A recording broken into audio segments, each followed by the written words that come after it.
Hello guys, welcome back to the channel. In today's video, I'm going to show you how you can change audio pitch in Capcut.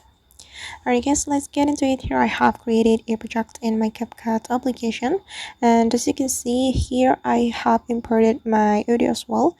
Then if you want to change the pitch of this audio, we just need to click on the audio, then click on the audio again. Then here you have to go to the voice effect.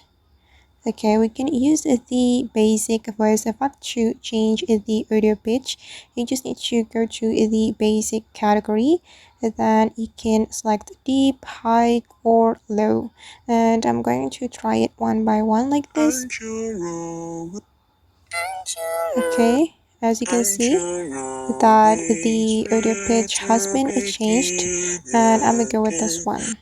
And after we're done selecting the voice effect, we just need to go back, and this is the result.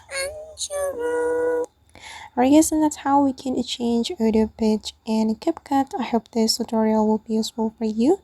Thank you so much for watching, and see you in the next video.